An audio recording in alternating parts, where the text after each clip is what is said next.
The truth is that many people, including myself, have found on their financial journey that Dave Ramsey is a tool. God, I'm never getting monetized.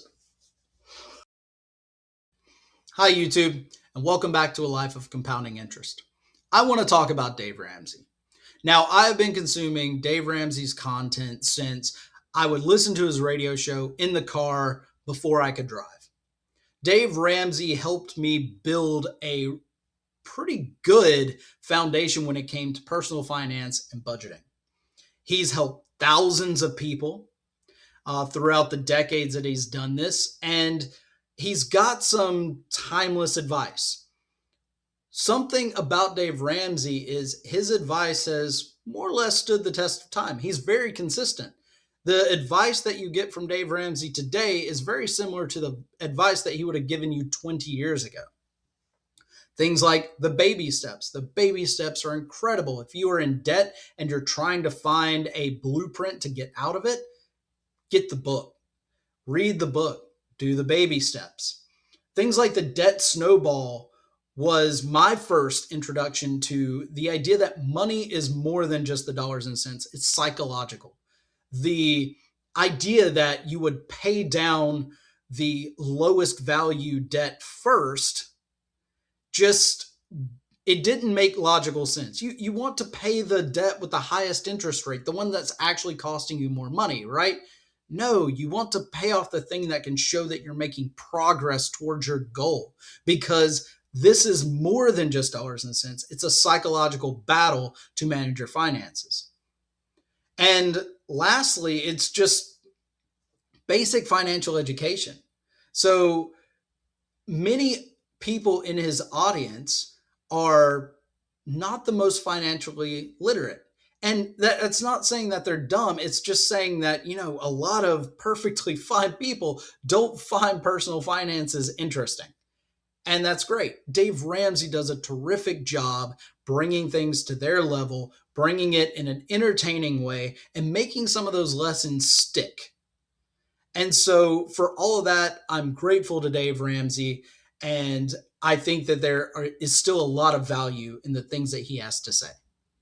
However, in his consistency over all of these years, he's missed out on some of the nuance that's happened in the economy, in the personal finance world, and just modern society that can make some of his advice just outdated.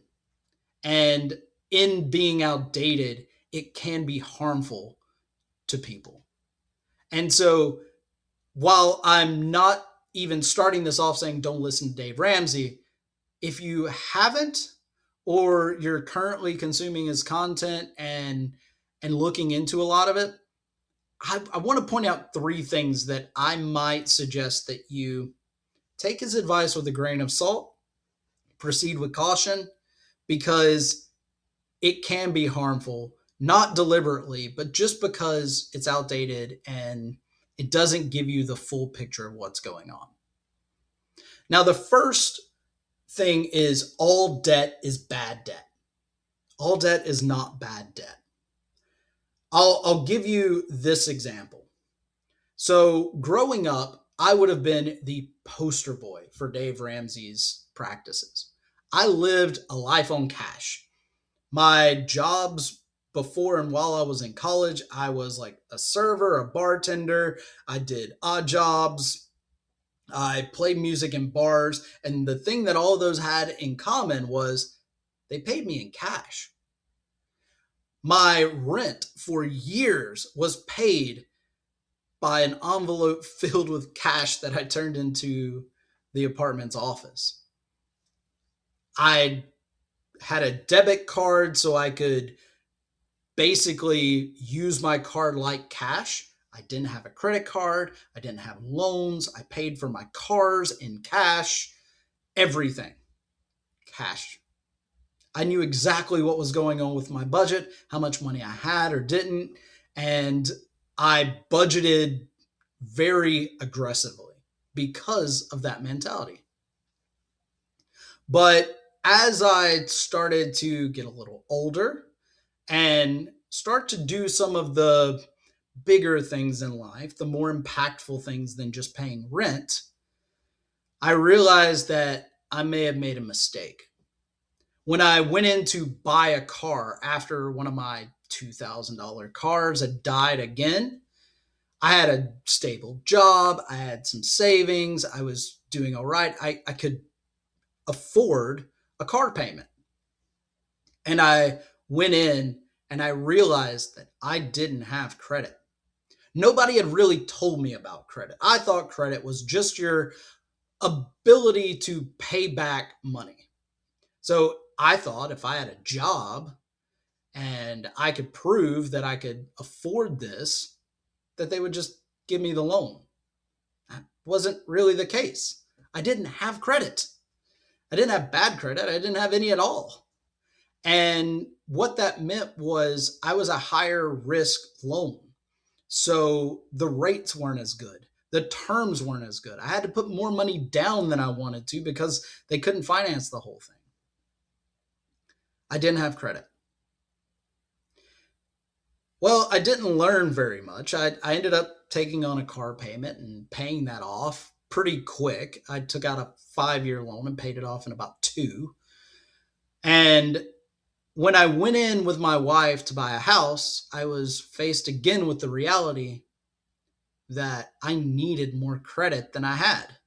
Again, not bad credit, just no credit. And something that I had never really devoted any thought to hit me when me and my wife were trying to co-sign for this mortgage is that she had better credit than I did. She didn't have a job. She had never had an apartment. And she had better credit than I did. Come to find out, her parents had a credit card in her name. If they needed to send money to her while she was away at college, they told her to put it on the credit card and they paid it off. It established a credit history of taking out money and paying it back.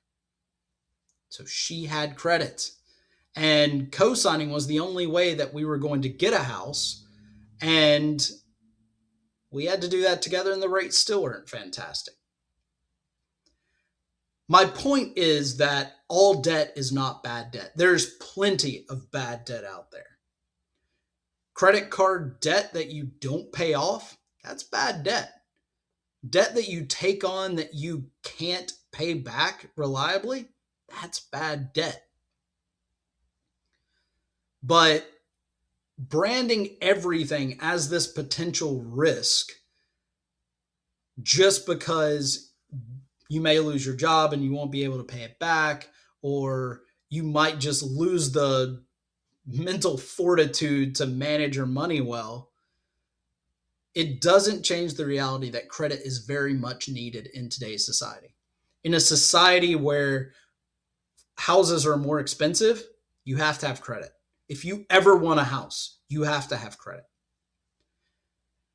And I don't think a lot of people are being told about how that credit works, how to build it in a good way. I talk a little bit about how I raise my credit score and how I keep it in check.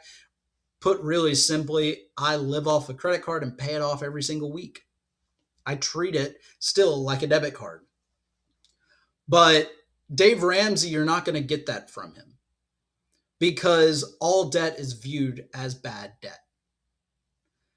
And there's a concept that has escaped him that you take on and you manage this bad debt so you can have the good debt when you need it.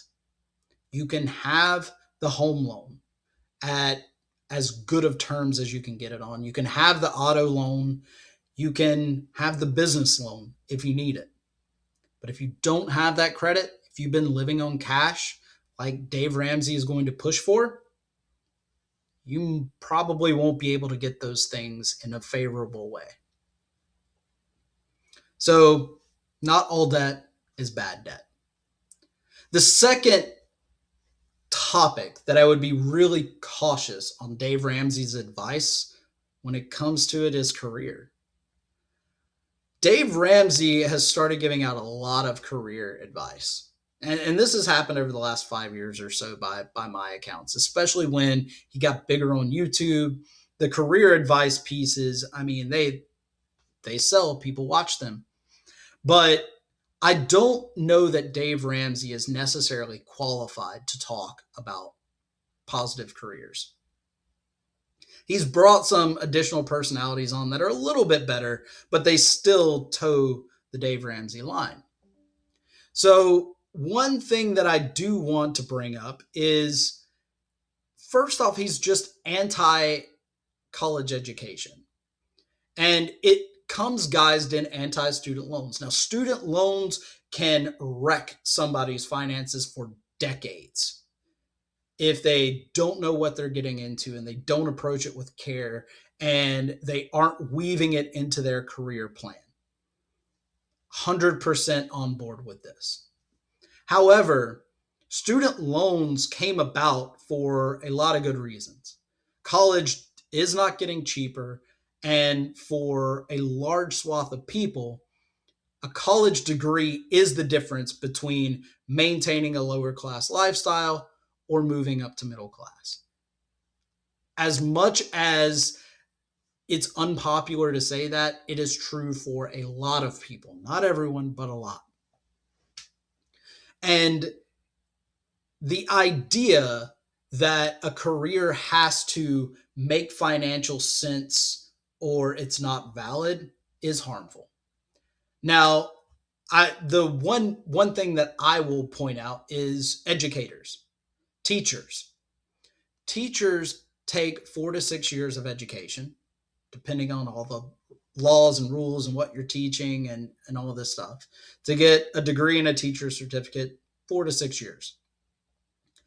Most teachers are not coming from financially super stable backgrounds. They may or may not have parents that are willing to pay for everything. But then once they get into the education department, they're paid poorly for a high stress environment that has increased turnover. Telling somebody who is called to teach a role that our society needs so much, telling that person that it doesn't make financial sense doesn't just hurt that person, but it hurts the field and it hurts children. We need good educators that are called to education. And while I really think that we should treat our teachers 100 times better than we do today, I still could not justify discouraging it. So that's one thing. But the piece that really gets me about teachers and Dave Ramsey is that it doesn't necessarily fit his mold of what good education would be justified as taking out loans for. It's that, he publishes this Millionaire Next Door thing, and he consistently points out how educators are the millionaires next door.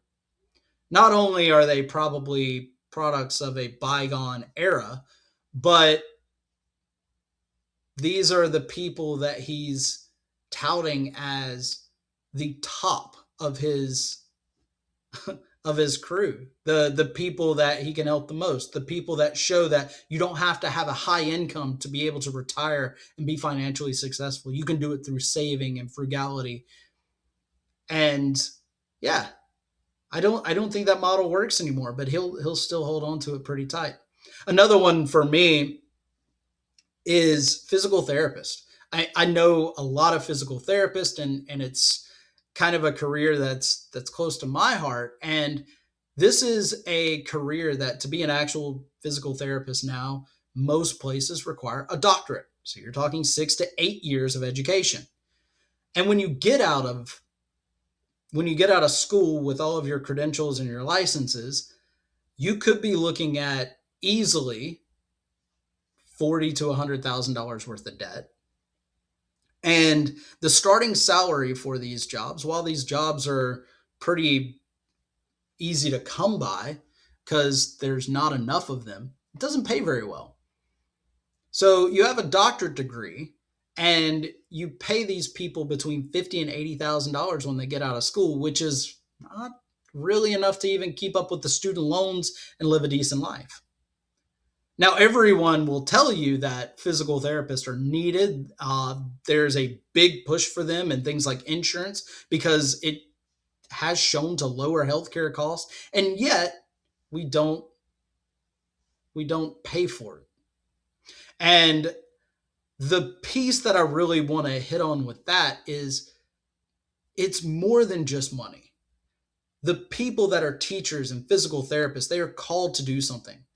They actually get more positive feelings from their job. Physical therapists, somebody can walk in a wheelchair and walk out on their 2 feet. They get to see very rapid improvements, something that you don't get in a lot of medical care. Teachers, you get to see children come in, learn, and leave smarter and help them grow up. That's super rewarding. Both of those things needed in our economy, in our society. Things that just help people move to the next phase or help them when they're in need, help them grow. And to simply say that somebody that's called to do these things shouldn't do it and they should go get a blue collar job or a job that doesn't require an education because they can't afford to pay for it up front, I think that that's harmful.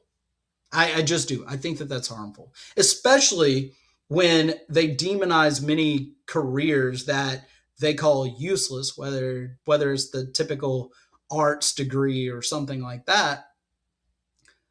His own daughter has one of those degrees. She has a degree in communications, and it's kind of like a general business degree. Most of the jobs that people with communications degrees hold don't require a communications degree. It's not a specialized degree. It's not an engineer. It's not a doctor. It's not somebody that has to be licensed. It's just somebody that went through college. And he will proudly say how he paid for her college and she had to keep a job to pay for the extra stuff. But most people don't have that option, and removing that option is not helpful. It's just not.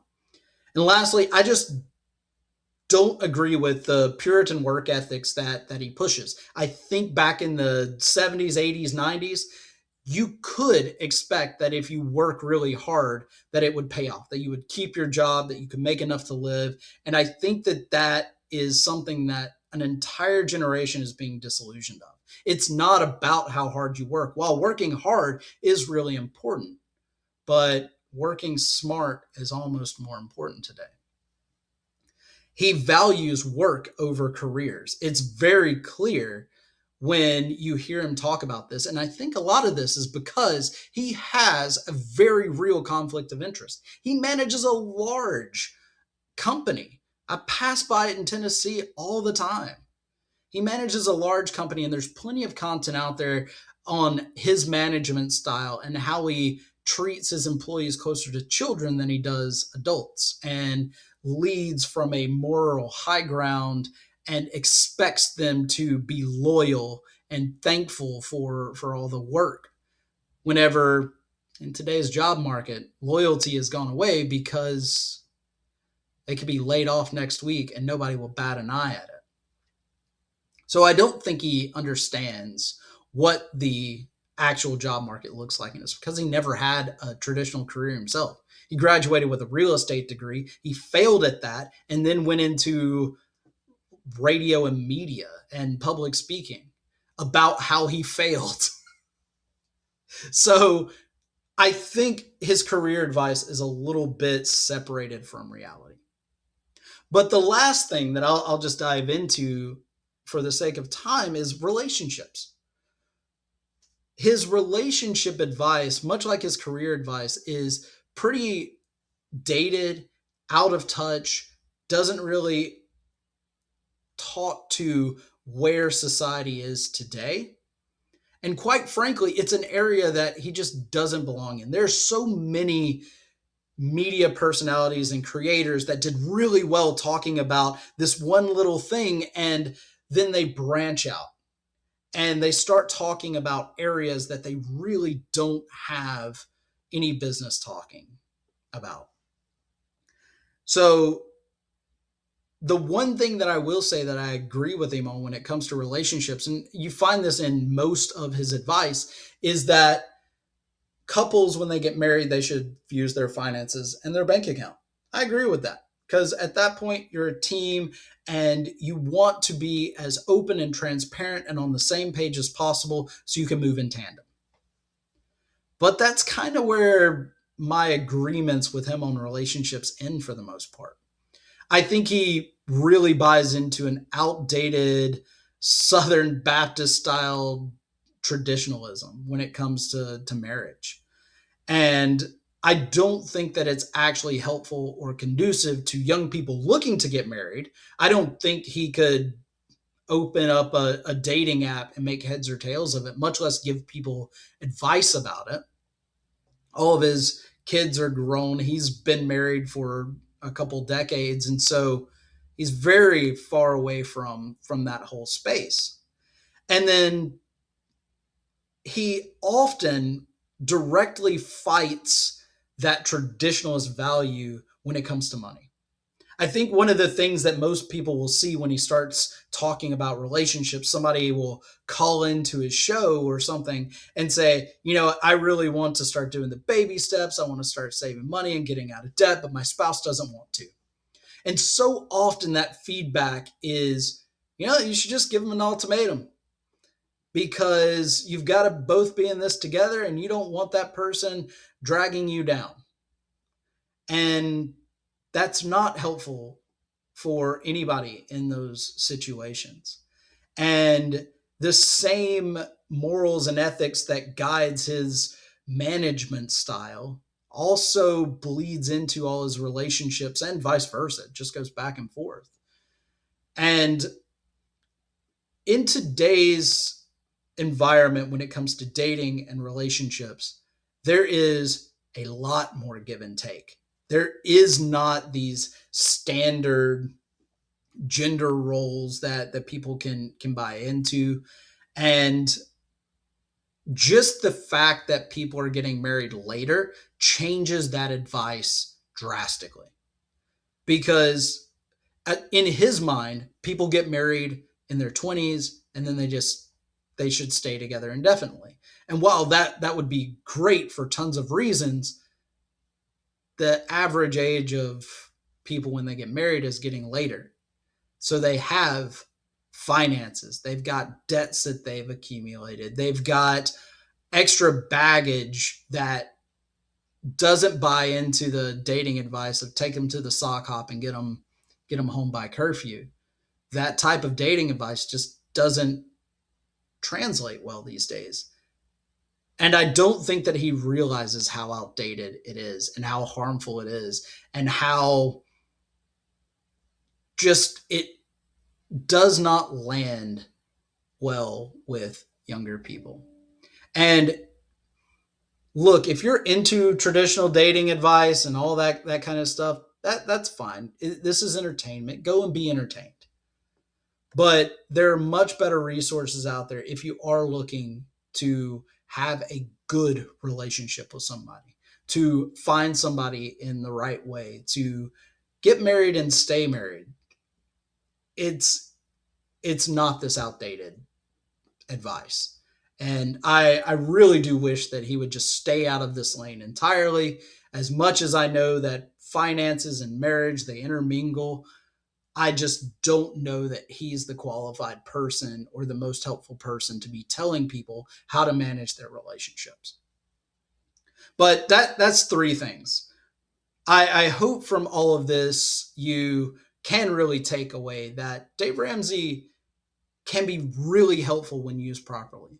Because on my financial journey and the financial journey of thousands of people, Dave Ramsey has been an extremely useful tool.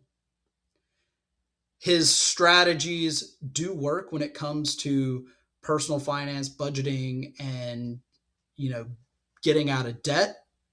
But just because he's great at those things does not mean that his good advice gets to spread into all these different areas. And that while I admire the consistency and him being able to stay on brand for 20, 30 years, that's awesome. But the world has changed. And I think that with a little bit of tweaking, not even a lot, his advice could become relevant again. But I don't think that we're going to get that from Dave Ramsey. Because just like a hammer and a screwdriver are a tool, you don't really use them for the same thing. If you try, something's going to break, somebody's going to get hurt, or you're just going to work significantly harder to get to the end result just by simply not using the right tool for the right job. So if you like this content and you want to see more things like this, please drop a comment below. Tell me what you like or dislike about Dave Ramsey. Everybody's got something. But really, like, subscribe, and if you want to support the channel, that's going to go just so far, just watching the content and liking it.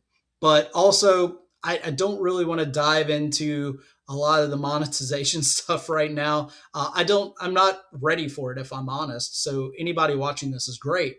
But if you want to support, buy a book, walk away with something. I've got plenty of ideas. And just like Dave Ramsey, I like to stick to my really script, what I believe. And I believe that it's super consistent. And I would love to have people that could tell me when things are not aging well. That way I can adapt and I don't end up in this cycle of being just outdated and unhelpful and potentially harmful. Because why I'm here, I just want to help people. I want to help people think whenever they come across information that's not great. Maybe they can just go, that's probably not the takeaway that I need from this. Let me keep digging and come to something better. But again, thanks for joining. We will see you next time. Till then, take care.